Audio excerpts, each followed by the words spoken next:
दोस्तों, ये बात 100% सत्य है कि कोई भी व्यक्ति गरीब नहीं होता।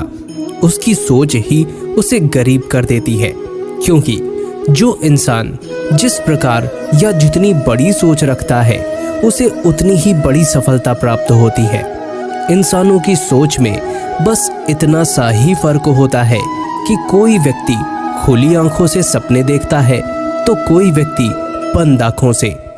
दोस्तों, आज इस वीडियो के माध्यम से हम उन बातों को जानेंगे जिससे आप एक नई सोच विकसित कर सकते हैं, जिससे आप अपनी गरीबी को हमेशा के लिए समाप्त कर सकते हैं और फिर जीवन में कभी भी गरीबी नहीं देखनी पड़ेगी। तो चलिए अब आपका ज़्यादा समय ना लेते हुए वीडियो को शुरू करते हैं। दोस्तों, एक समय की बात है, एक गुरु और शिष्य साथ में कहीं जा रहे थे। चलते चलते वो एक बड़े से खेत के पास पहुंचे। उन दोनों को प्यास सताने लगी तो उन्हें खेतों के बीच एक टूटा फूटा घर दिखाई देता है। अब गुरु और शिष्य दोनों लोग उस घर के पास पहुंच जाते हैं और उस घर के दरवाजे को खटखटाते हैं तो थोड़ी देर ही में दरवाज़ा खुलता है और अंदर से एक व्यक्ति निकलता है, जिसके साथ में उसकी पत्नी एवं 3 बच्चे भी आते हैं जो बहुत ही फटे पुराने कपड़े पहन रखे थे। गुरुजी उन तीनों लोगों से विनम्र आवाज में कहते हैं, क्या हमें पीने के लिए पानी मिल सकता है? वो व्यक्ति अंदर से पानी लेकर आता है, जिसे गुरुजी और उसका शिष्य ग्रहण करते हैं। फिर अचानक गुरुजी उस व्यक्ति से कहने लगते हैं कि आपका खेत तो बहुत बड़ा है, परंतु इसमें कोई फसल क्यों नहीं है? फिर आप लोगों का गुजारा कैसे चलता है? गुरुजी की ऐसी बातें सुनकर वो व्यक्ति कहता है, गुरुजी, हमारे पास एक भैंस है जो दूध देती है। वही दूध बेचकर कुछ पैसे मिलते हैं, जिससे हमारा गुजारा हो जाता है। इसी तरह बातों ही बातों में शाम हो जाती है तो गुरु ने सोचा आज की रात्रि हम यहीं रुक जाते हैं। इसके बाद गुरुजी उस व्यक्ति से रुकने की अनुमति मांगते हैं। वो व्यक्ति अनुमति दे देता है और गुरुजी वहीं रुक जाते हैं। आधी रात बीत चुकी थी, तभी अचानक गुरुजी नींद से उठ जाते हैं और अपने शिष्य के कान में जाकर एकदम धीरे से आवाज देते हैं, इधर से चलो, अब हमें यहाँ से चलना चाहिए और इस व्यक्ति की भैंस को भी साथ में ले जाकर जंगल में छोड़ देना है। गुरुजी की ऐसी बातों को सुनकर थोड़े समय के लिए शिष्य को विश्वास नहीं हो पाता था, क्योंकि वे वही गुरु हैं जो इतना ज्ञान दिया करते थे, परंतु आज पहली बार किसी के साथ गलत करने के लिए बोल रहे थे। लेकिन शिष्य गुरु की बात को टाल भी नहीं सकता था।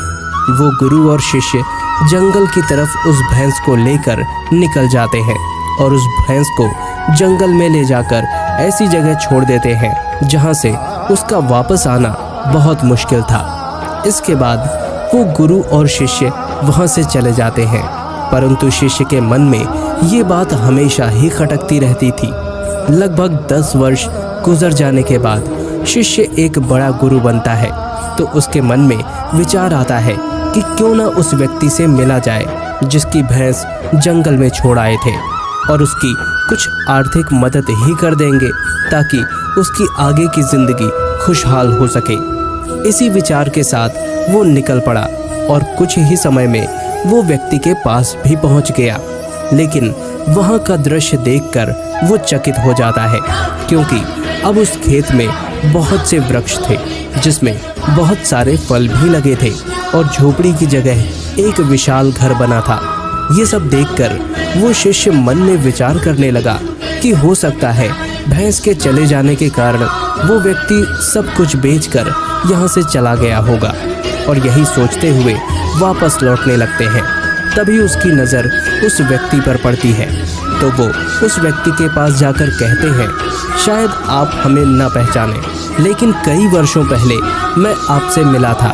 तब वो व्यक्ति कहता है, मैं आपको कैसे भूल सकता हूँ, आप उस दिन बिना बताए यहाँ से चले गए और उसी दिन हमारी भैंस भी न जाने कहाँ चली गई, जो आज तक नहीं लौटी। कुछ दिनों तक मैं बहुत परेशान रहा, कुछ समझ नहीं आ रहा था कि अब क्या करें। परंतु जीने के लिए कुछ न कुछ काम तो करना जरूरी भी था। इसलिए मैंने लकड़ी काटकर बेचने का काम शुरू किया। जो भी पैसे मिले मैंने उसे अपने खेतों में खर्च करने फसल उगा लिया। फसल बहुत अच्छी हुई, जिसे मैंने फलों का एक बगीचा लगवा दिया, जिस बगीचे में बहुत अच्छे फल लगे और आज मैं शहर का फल बेचने वाला सबसे बड़ा व्यापारी बन गया। लेकिन ये सब कुछ कभी ना हो पाता अगर वो भैंस यहाँ से ना गई होती, क्योंकि उसी भैंस के कारण ही मैं कोई दूसरा कार्य नहीं करना चाहता था। उसके जाने के बाद मैंने कार्य का दूसरा रास्ता चुना, जिससे मैं पैसा कमा सकूं।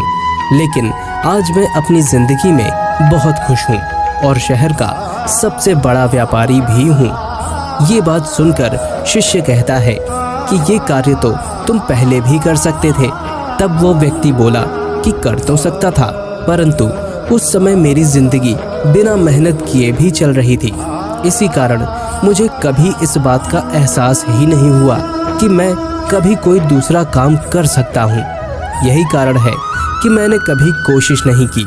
लेकिन भैंस के जाने के बाद मुझे इस बात का एहसास होने लगा कि मैं कोई दूसरा कार्य भी करना चाहिए, और मैंने उसी समय ये दृढ़ निश्चय कर लिया कि अब अपनी जिंदगी में जो कुछ भी करूँगा अपने दम पर करूँगा। और इसी संकल्प की वजह से आज इस मुकाम पर पहुँचा हूँ। दोस्तों, इस कहानी को सुनकर इस बात को सोचना चाहिए कि कहीं आपके भी जीवन में कोई रुकावट नहीं है, और अगर कोई रुकावट है तो उससे आगे बढ़ने का प्रयास कीजिए। जो आपके पास है उसे खोने का भय मत करो, क्योंकि आपके पास खोने को बहुत कम है। लेकिन कामयाबी के बाद पूरी दुनिया प्राप्त करना भी आपके पास है।